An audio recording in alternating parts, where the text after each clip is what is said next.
I'm Michael Hitchborn, and this is the American Life League Report.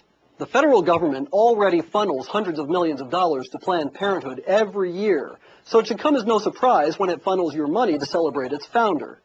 The Smithsonian National Portrait Gallery recently opened a new, federally funded exhibit that, according to the museum's curator, celebrates women who have challenged and changed America over the past century.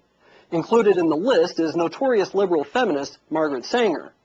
The National Portrait Gallery website provides a brief description of Sanger, describing a concerned crusader who fought with the courage of a wounded tiger for the promotion of birth control. What the Smithsonian exhibit fails to mention, however, is that Margaret Sanger founded the largest abortion chain in the country, now known as Planned Parenthood. But the exhibit also fails to explain the racist ideology behind Sanger's promotion of birth control. Many people don't really know what eugenics is. Eugenics is defined as belief in the possibility of improving the qualities of the human species by discouraging reproduction by persons having genetic defects or presumed to have inheritable, undesirable traits. Essentially, eugenics is the creation of a master race by controlling who has children and who doesn't. An article appearing in the January 31st, 1922 edition of the New York Times bore the headline, "Mrs. Sanger says Superman is the aim of birth control." If creating a race of supermen is the goal, who did Sanger believe had genetic defects or undesirable traits that stood in the way? In his book, Birth Control, Facts and Responsibilities, Adolf Meyer quoted an essay Sanger wrote in 1925, entitled, "The Need of Birth Control in America." Birth control is not merely an individual problem. It is not merely a national question. It concerns the whole wide world, the ultimate destiny of the human race. In his last book, Mr. H.G. Wells speaks of the meaningless, aimless lives which cram this world of ours. Hordes of people who are born, who live, yet who have done absolutely nothing to advance the race one iota. Their lives are hopeless repetitions. All that they have said has been said before. All that they have done has been done better before. Such human weeds clog up the path, drain up the energies and the resources of this little earth. We must clear the way for a better world. We must cultivate our garden. In 1922, Sanger wrote a book entitled The Pivot of Civilization. In it is a chapter called The Cruelty of Charity, where she blasts programs that provide medical and nursing facilities to slum mothers as insidiously injurious. In the same book, Sanger called for the cessation of charity, for the segregation of morons, misfits, and the maladjusted, and for the sterilization of genetically inferior races.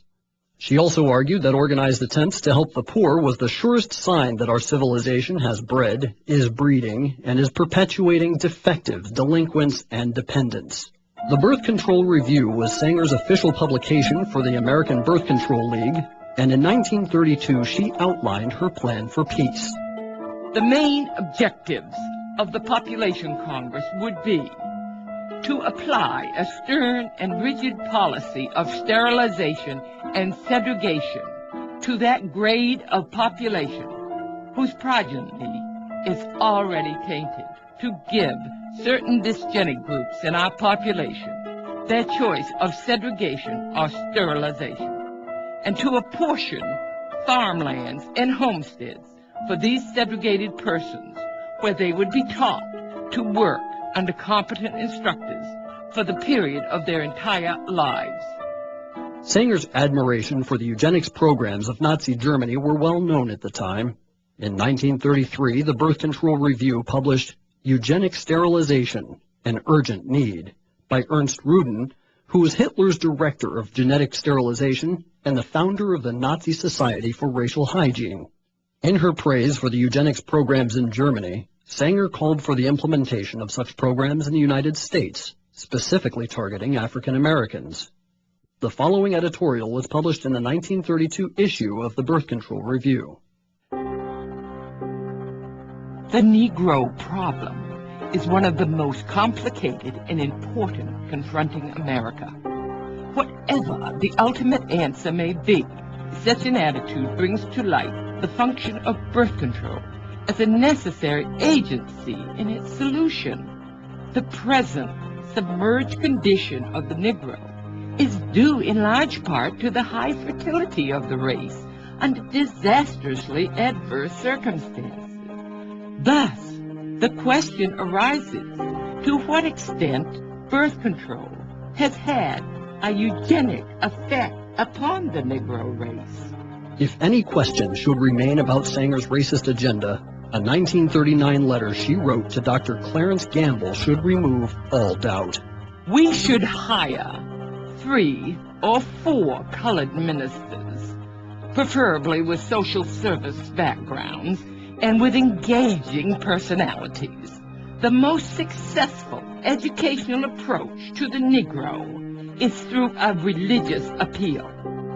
We don't want the word to go out that we want to exterminate the Negro population.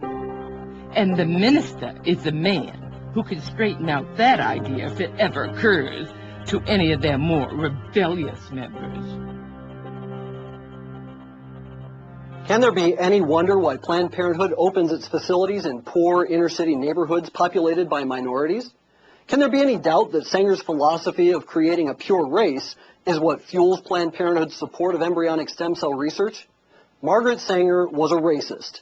She's responsible for the millions of babies that have been ethnically cleansed from our country and should not be celebrated by the taxpayer-funded Smithsonian.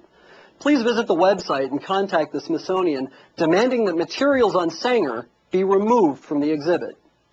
For American Life League, I'm Michael Hitchborn.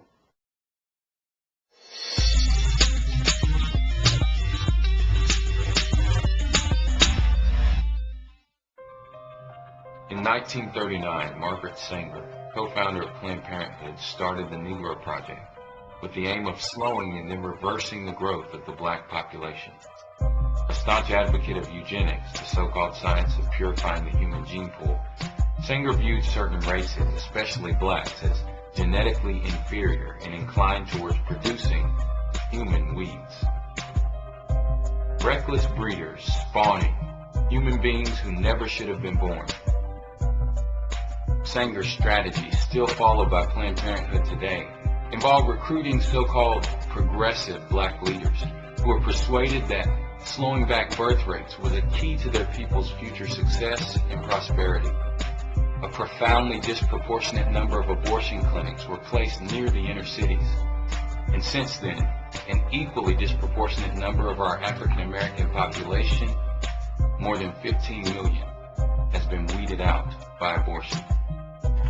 On this fundamental issue, I will not yield, and Planned Parenthood will not yield, because we know that what's at stake is more than whether or not a woman can choose an abortion. Choice is about how we lead our lives.